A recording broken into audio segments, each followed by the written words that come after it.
All good. Well, it was a good prelim, I guess, to the spring game today.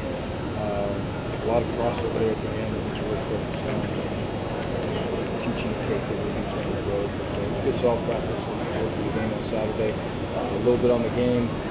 Like I said, it'll be split up offensively and defensively, and defense will be in red and offense will be in white. It will be a game where we'll definitely be scoring, and we'll have the ability to make it be very interesting, very entertaining, I believe. A lot of people will play. Every kid that we allow to play is going to play. We'll sit out 3 guys on each side of the ball, so we'll sit out Chris, we'll sit out Dez, we'll sit out Ethan. On the defensive side of the ball, we'll take some of those snaps. Ryan will sit out for the offensive line. Jared will sit out, and James will sit out.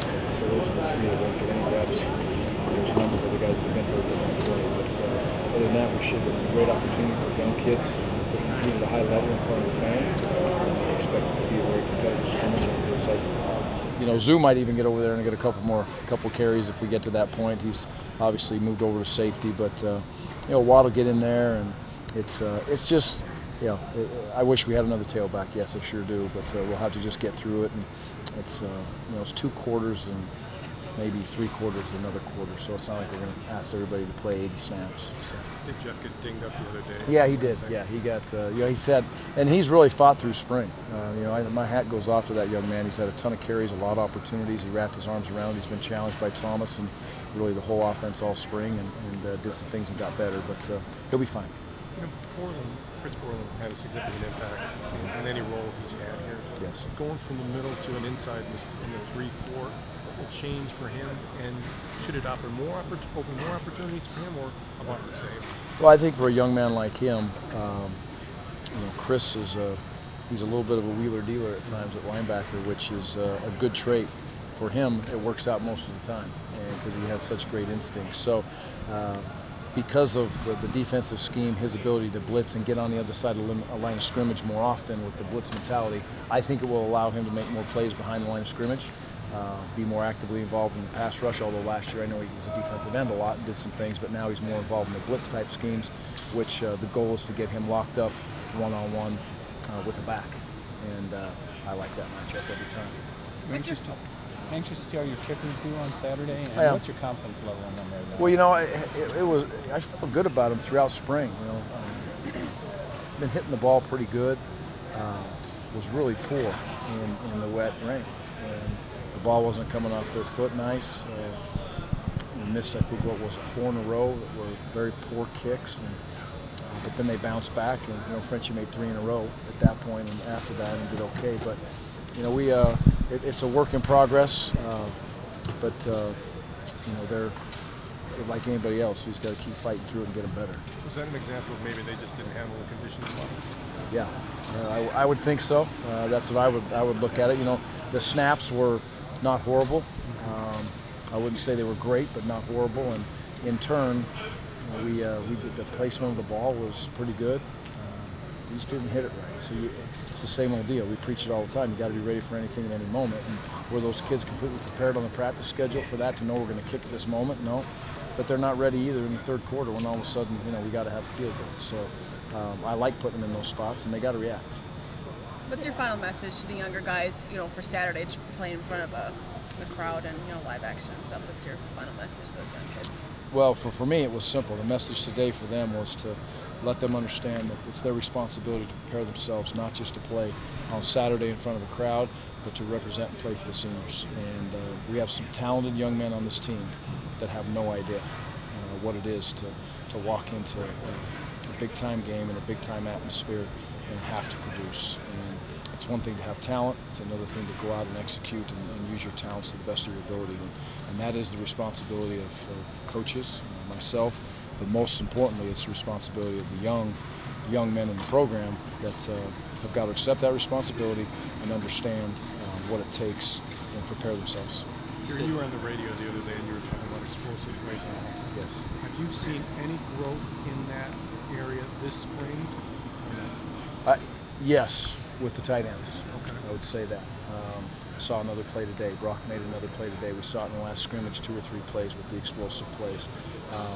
The opportunities to spread them out at times, it's good. And they're a weapon, and they can cause mismatches. At the wide receiver spot minus Jared, no. And we need to continue to develop that. And there's the young men are working hard. It's just a matter of getting ourselves in position to make those plays down the field. We'll make some here and there, but then you'll see critical drops or key things that come our way. So that falls on me. It's not the kids' problem. I gotta help to get them better. Is it possible for a freshman to come in next year at wide receiver if he's good enough to contribute to that group? Yeah, Jazz and Robert will have that opportunity. They absolutely will, and we'll see. Every skill player should want to, because the fact of the matter is their opportunity is really, a lot of times, development-wise, they're closer than an offensive lineman or a defensive lineman, and sometimes even the linebackers. So I would sure think that that's their mindset, and creating competition is what makes a good team great and an average team good, in my opinion. If you don't have competition, then you're going to be a bad team. You also mentioned singing on Wisconsin after games. Will that be on home and road and win and long and lose? Yeah, we will do it, regardless of the outcome, whether we're at home or whether on the road, and that will be something that I think the kids have wrapped their arms around it. We sang it again today in the team meeting to make sure we're getting the hang of it, and it's coming around. So we're starting to get it there. But I want to start that tradition, and I think that the kids are excited about it. So away we go. Is it hard to do on the road after a tough loss? Yeah, it is. It's hard to, but the fans come to watch us play. They travel, spend money. The support is awesome that they give us, and win or lose, they deserve that, in my opinion, from all of us in the program to show our respect. So not just them, but the university. They do it with the words.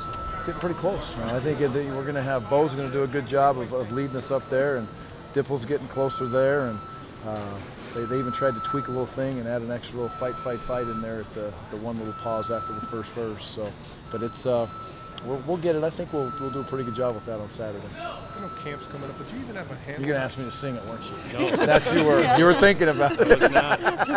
Now you mentioned it. Yeah. Now here we go. Okay. Do you have a handle or an idea on who might be the return guys for you, or are you gonna look at that in camp? No, well, yeah. Ideas. Kenzel's done a lot of it. I'm amazed by the way they catch punts in practice, and Jared's back there does a great job with that. Melvin has very good hands. James has very good hands. It's hard to sit back and say you're going to put your starting 2 tailbacks back there on the kickoff return and your best wide receiver. That's a little bit suspect. But Kenzel's done a great job of returning punts, catching them cleanly, moving himself down the field. So those are the top guys right now. But I'm interested to see how Sojourn grows and develops. Can he handle it as he matures past his first spring ball? We'll see. When Ethan Armstrong comes back, does he go in next to Borland inside? Yeah, Ethan is scheduled right now to come in and play inside linebacker. So kind of our rover spot. But Ethan has done a great job of learning the F, which is our field side outside backer, and the inside backer. But he'll be scheduled to come in, and he'll do a nice job in there. He's a good player. Nick Hill is a kid who's had some injury issues here. I don't know if this scheme has given him a fresh start.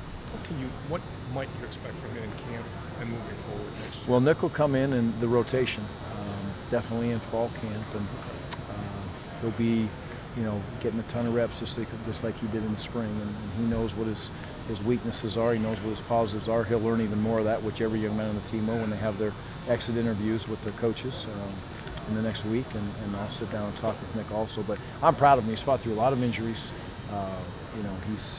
We'll see how he develops, but I know he's going to contribute on special teams, and we'll see how far he can take it on defense. Anything else? Okay. Thank you guys. Appreciate y'all.